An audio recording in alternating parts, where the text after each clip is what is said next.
Bonjour à tous. Pourquoi vous a-t-elle quitté ou pourquoi elle va vous quitter? J'ai eu envie de faire cette vidéo à force de voir autour de moi des amis ou de la famille, des hommes se demandant pourquoi leur compagne, leur copine, leur femme les avait quittés.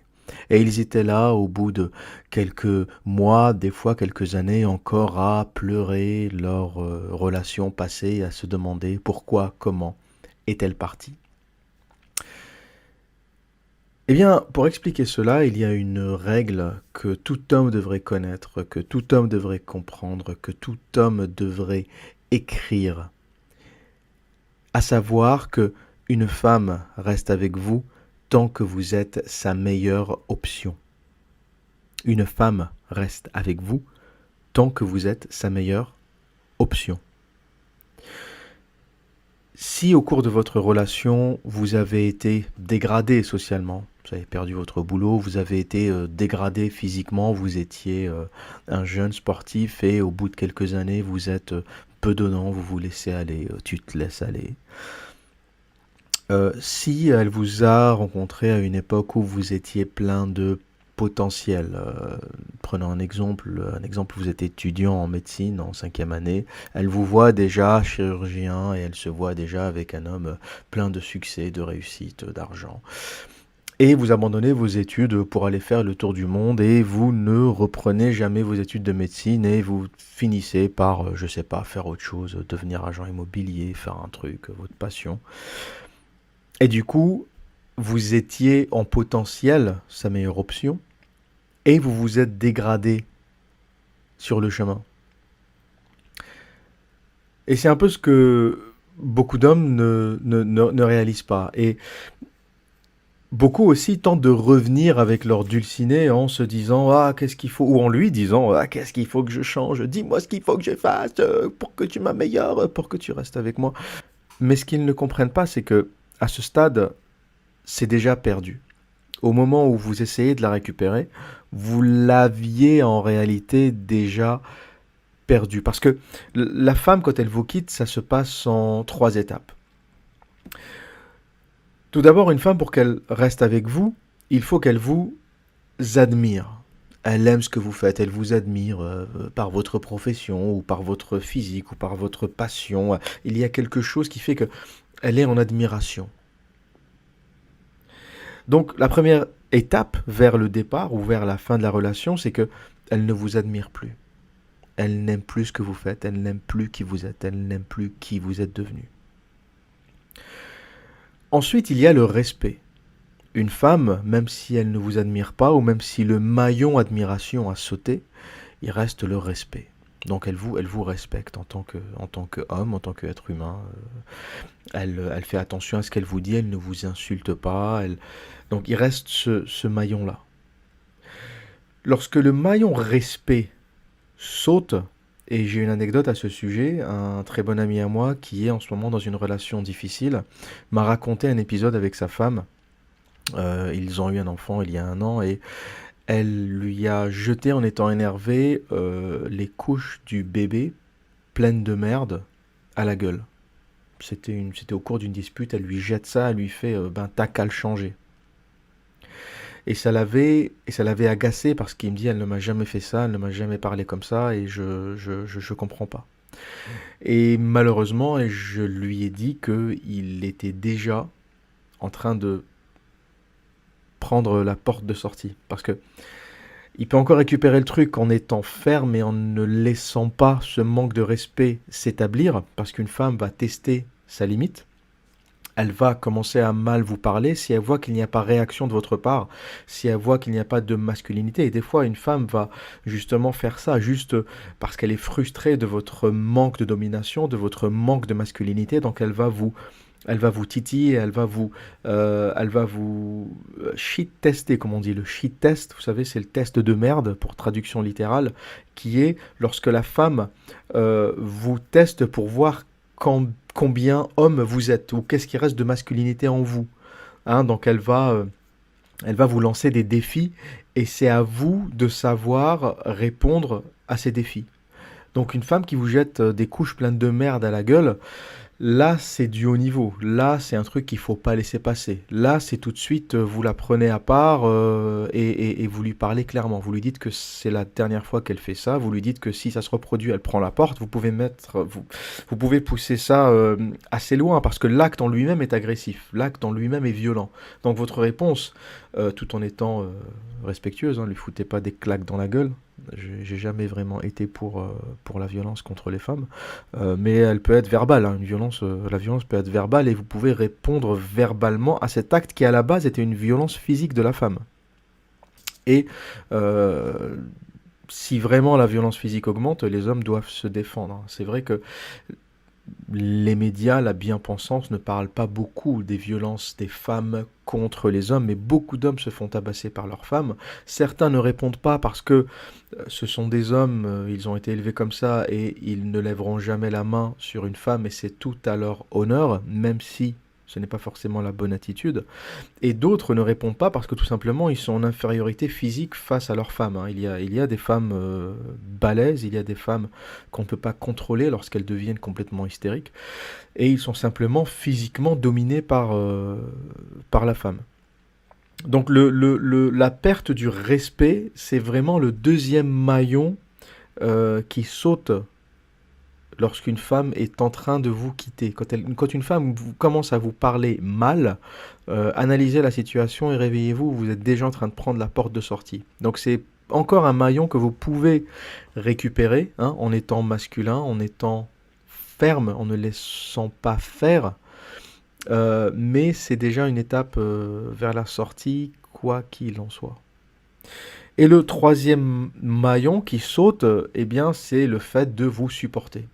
Donc le troisième maillon, c'est quand une femme ne vous supporte plus, c'est la fin de la relation, elle va partir. Donc il y a trois étapes euh, avant qu'une femme vous quitte.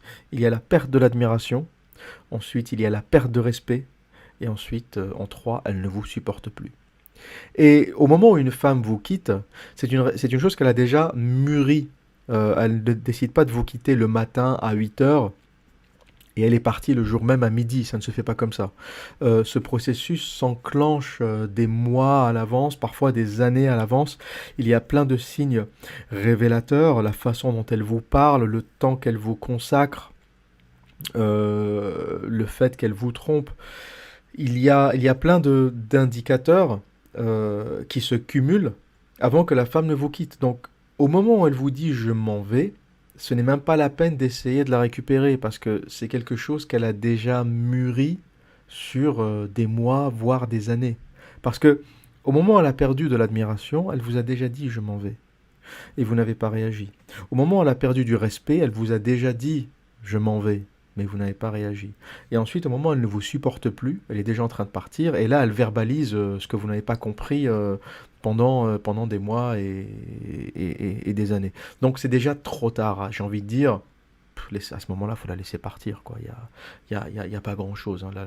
Il y a- Qu'est-ce qu'il y a à récupérer quand une femme commence à vous gueuler dessus et vous jeter des couches pleines de merde à la gueule? C'est que déjà, vous êtes descendu dans son estime. Vous n'êtes plus un homme, vous n'êtes plus masculin, vous n'êtes plus dominant. Une femme ne lèvera jamais la voix sur un homme qu'elle respecte. Une femme ne lèvera jamais la voix sur un homme qu'elle connaît masculin et qui va réagir. Et des fois, elles le font juste pour avoir cette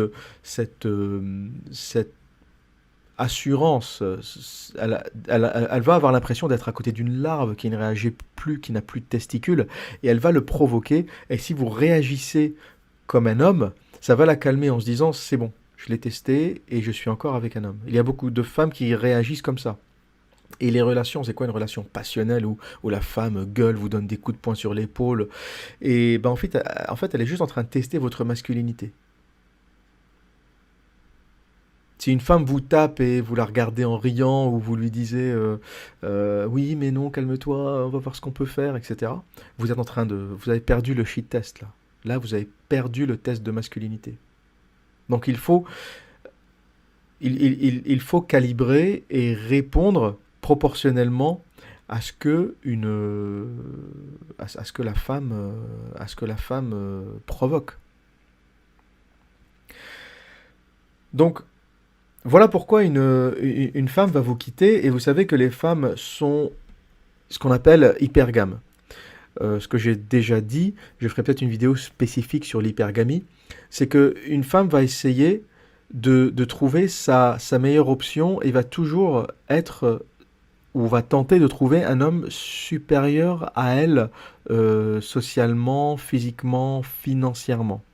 Et elles ont été conditionnées à ça, même si on est dans un monde de soi-disant égalité, il n'y a pas beaucoup de couples égaux. On a toujours l'homme, et plus la femme est élevée en statut, et plus elle va chercher un homme élevé en statut, à part de très rares exceptions où on va avoir des femmes masculines, dominantes, qui vont se mettre avec des hommes inférieurs. Mais ce n'est pas des relations saines et ce n'est pas le standard, hein. On va pas baser une analyse sur des épiphénomènes. Le comportement général, c'est que la femme va essayer de trouver l'homme avec la capacité financière, physique supérieure à elle. Et cela vient du fait que les femmes sont programmées pour rechercher la protection. Protection physique, protection financière, économique, parce que les femmes ont toujours été en fragilité. Une femme est fragile, plus fragile qu'un homme, et une femme enceinte est encore plus fragile.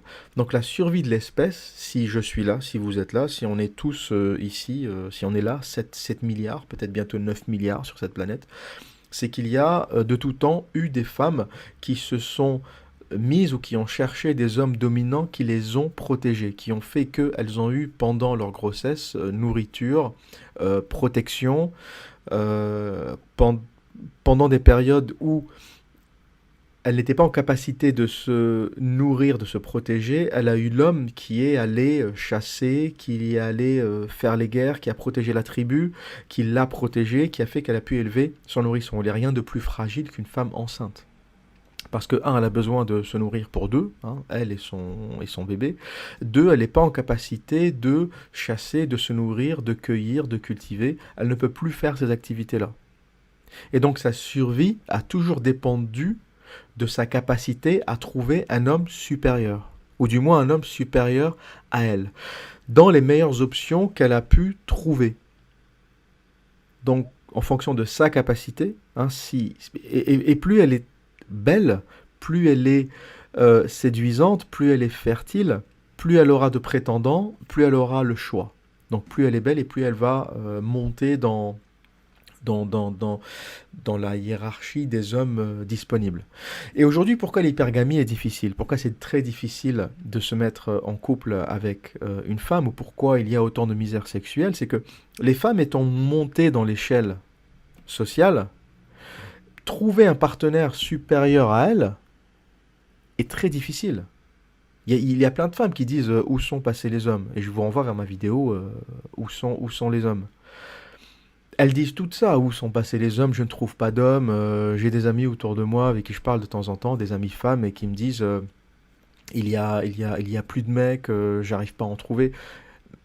Et quand on regarde, il y a plein de mecs partout.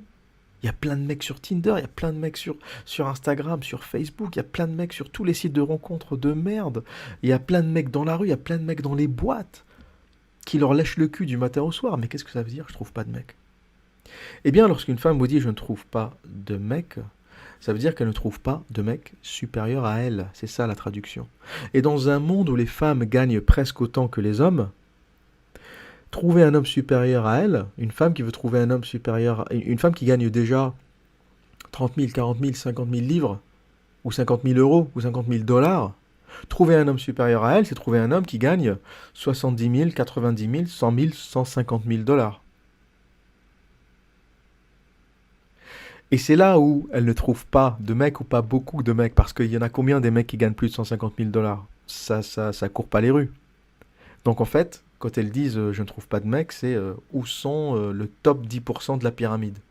Et ces mecs-là, de par leur réussite, de par leurs revenus, de par leur standard de vie, sont déjà entourés de meufs. Donc ils ne courent pas les rues.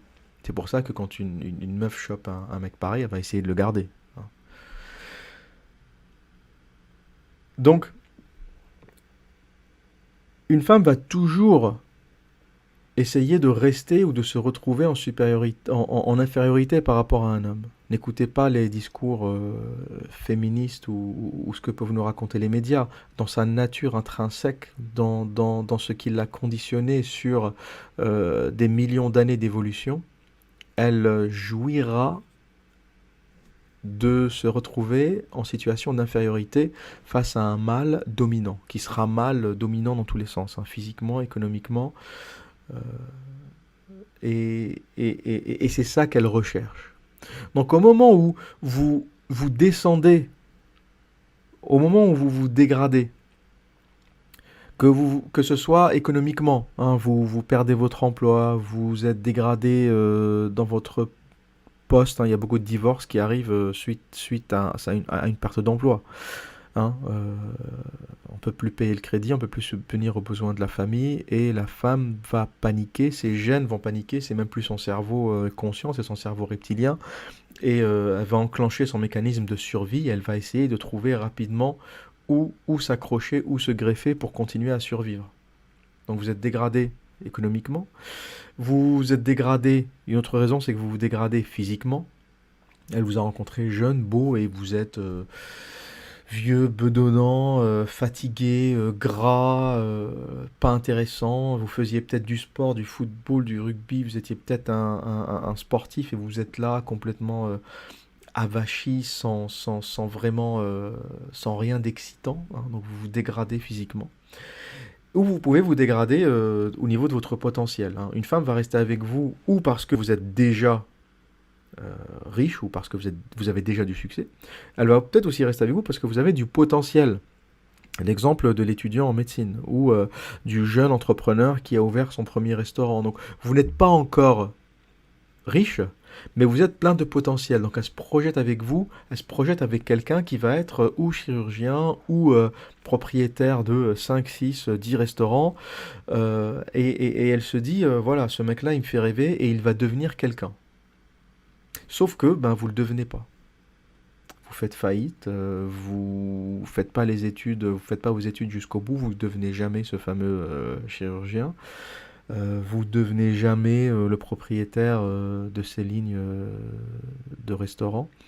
Et du coup, ben, vous ne réalisez plus votre potentiel. Et donc elle partira.